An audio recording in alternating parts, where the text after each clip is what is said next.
નમસ્કાર વાલા વિદ્યાર્થી મિત્રો, કેમ છો? મજામાં જ ને? આજે આપણે જોવાના છીએ ધોરણ 10 માં ગણિત સ્ટાન્ડર્ડ પ્રેક્ટિસ વર્ક, બરાબર.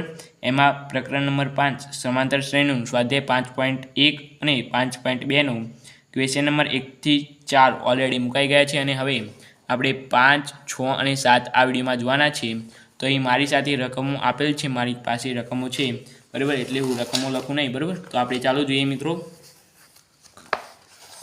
તો અહીં 5 નંબરની રકમ છે કે સ્વાધ્યાય 5.2. આનો તમારે ફોટો લેવો હોય તો ટેલિગ્રામ ચેનલ પર તમને મળી જશે, બરાબર.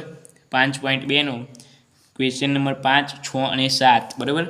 5માની રકમ છે કે શું સમાંતર શ્રેણી 3, 7 અને 11નું કોઈ પદ 200 હોઈ શકે? તો જોઈ લઈએ મિત્રો આપણે ચેક કરીને, બરાબર. હોઈ શકે કે ન હોઈ શકે. જો n આપણે an 200 આપેલો છે, પરંતુ n એ અનઋણ પૂર્ણાંક આવે તો તે ન હોઈ શકે, બરાબર. અને જો એ n બરાબર 7 એટલે કે કંઈ પણ એક સંખ્યા આવી જાય, નિશ્ચિત સંખ્યા કે 0થી લઈ અસંખ્યા સુધી વચ્ચે આવે, 0થી લઈને, બરાબર, ભાગાકારમાં ના આવી જોઈએ, એટલે કે અનઋણ પૂર્ણાંક ન હોવી જોઈએ એટલી જ, બરાબર. તો આપણે જોઈએ અહીં a બરાબર કેટલા છે? 3, d બરાબર 7 માઇનસ 3 એટલે d બરાબર કેટલા થાય? 4. અને an બરાબર આપણને આપેલા છે 200મું પદ, તો n શોધવાનો છે. 200મું પદ હોઈ શકે એટલે કે n આપણે જોઈશું. તો અહીં આપણે anનું સૂત્ર મેળવીએ, n બરાબર a વત્તા n માઇનસ 1 d, બરાબર. n બરાબર 200, a એટલે 3, n માઇનસ 1 એટલે વત્તા n માઇનસ 1, d એટલે 4. 200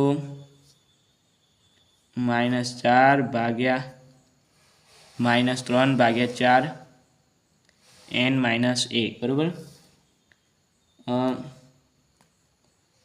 200 ભાગ્યા આપણે 4 કરીએ 197 ભાગ્યા 4 n માઇનસ 1.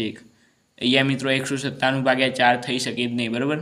એટલે આ અનઋણ પૂર્ણાંક આવી જ ગયો છે મિત્રો. એટલે અહીં લખી શકાય કે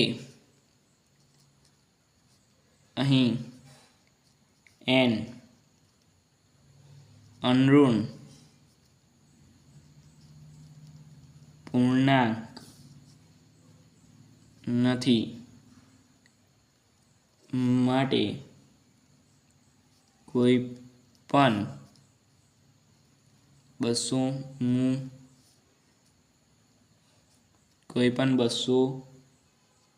હોઈ શકે નહીં. એટલે કે અહીં લખી શકાય કે સમાંતર શ્રેણીનું કોઈ પણ, અહીંયા સમાંતર શ્રેણી લખવાનું ભૂલી ગયો, બરાબર. ચાલશે, આટલું લખશું તો પણ તમારે બોર્ડની પરીક્ષામાં માર્ક્સ આવી દેશે, આવું પૂછાય તો, બરાબર. હવે એના પછી 6 નંબરનો દાખલો જોઈએ. સહેલામાં સહેલો છે, સમાંતર શ્રેણીના મધ્યમ પદો શોધવાના છે, બરાબર. અહીં તમને a બરાબર કેટલા આપેલા છે? 7. d બરાબર તમારે હવે જાતે જ કહી લેવાનું, 6 આપેલા છે, 13માંથી 7 જાય તો 6. an આપેલા છે તમને 241, તો તમારે મધ્યમ પદો શોધવાના છે, બરાબર. મધ્યમ પદો શોધવા માટે તમારે પહેલાં n જોઈએ, તો પહેલાં n શોધવો પડશે, એના પછી મધ્યમ પદો શોધાશે, બરાબર. એટલે કે an બરાબર a વત્તા n માઇનસ 1 d, 241 બરાબર a ની જગ્યાએ 241 વત્તા n માઇનસ 1 d ની જગ્યાએ 6. 241 માઇનસ 7 ભાગ્યા 6 વત્તા n માઇનસ 1 આ બરાબર છે મિત્રો n માઇનસ 1. 241માંથી 7 જાય તો 234, બરાબર મિત્રો.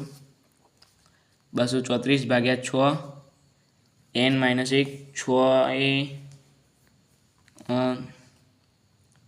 6 3 18, 6 4 24, 3 અને અહીંયા વધ્યા 6 9 54, 9 n માઇનસ 1, બરાબર.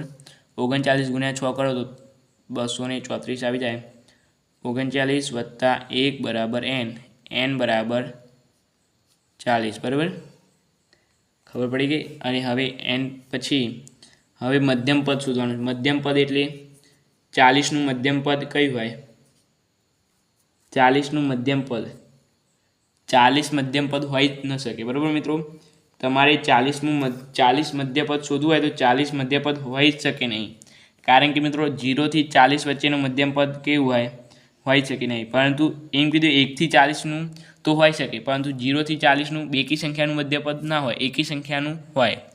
હંમેશા યાદ રાખજો કે મધ્યમ પદ શોધવાનું કે ત્યારે આ 40 આવે ને તો 40નું મધ્યમ પદ 20 થાય। આપણી એવું લાગતું હશે તમને, પરંતુ 20 નહીં મિત્રો, 21 શોધવાનું બરાબર। આપણે જો 50 આવ્યા હોય તો 25 નહીં મિત્રો, પરંતુ આપણે તેને 26 શોધવાનું બરાબર। એટલે આપણે 21મું પદ શોધીશું બરાબર। એ 21 બરાબર a વત્તા એ 21ને શું કહેવાય? a વત્તા 20d આપણે કહી શકીએ બરાબર। એ જ રીતે આપણે a 22 હોય તો a વત્તા 21d કહી શકાય। a 17 હોય તો a વત્તા 16d કહી શકાય। એ રીતે આપણે a 21 છે તો a વત્તા 20d કહી શકાય બરાબર। a વત્તા a કેટલો છે?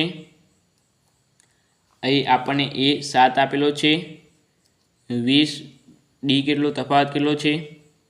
6 આપેલો છે બરાબર।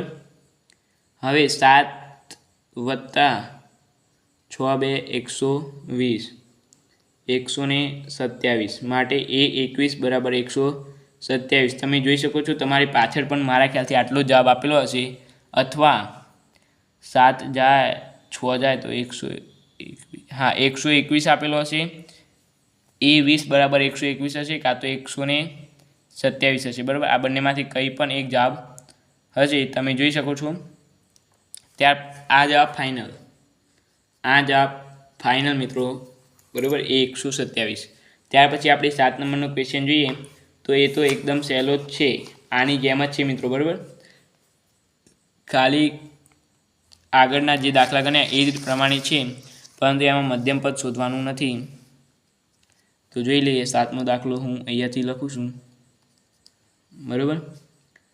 તો અહીંયા a બરાબર આપણને કેટલા આપેલા છે? 3। d બરાબર 6માંથી 3 જાય તો કેટલા વધે? d બરાબર 3। an આપેલા છે 111। તો શું શોધવાનું છે? પદોનો સંખ્યા શોધવાની છે, એટલે કે n શોધવાનો છે। તો આવી જશે એકદમ એટાસથી બરાબર। સૂત્ર લખીએ an બરાબર a વત્તા n માઇનસ 1d, n 111 બરાબર a બરાબર 3 વત્તા n માઇનસ 1, n શોધવાનો છે n માઇનસ 1, d બરાબર 3, 111 ભાગ્યા 111 માઇનસ 3 ભાગ્યા 3 બરાબર n માઇનસ 1 બરાબર। 111માંથી 3 જાય તો 98 ભાગ્યા 3 n માઇનસ 1, 98 ભાગ્યા 3 કરીએ તો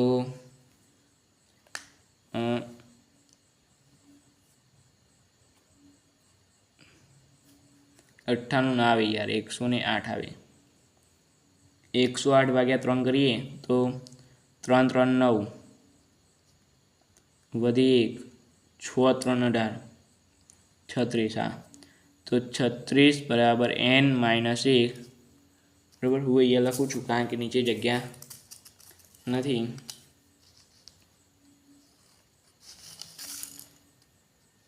36 એટલે 36 વત્તા 1 બરાબર n બરાબર 37। જોઈ શકો છો મિત્રો, આટલો જવાબ તમારી પાછળ આવી ગયો હશે બરાબર। તો મિત્રો આજે આપણે ક્વેશ્ચન નંબર 5, 6 અને 7 આ વિડીયોમાં પૂર્ણ કર્યા। તો આ વિડીયો તમને ગમે હોય તો લાઇક, શેર અને સબસ્ક્રાઈબ કરવાનું ભૂલતા નહીં। આપણે મળીશું આ વિડીયો સાથે, અને આના આગળના વિડીયો જોવા હોય તો નીચે આપેલ પ્લેલિસ્ટ પર જઈને તમે જોઈ શકો છો। Thank you so much. Video જોવા તમારો ખૂબ ખૂબ આભાર।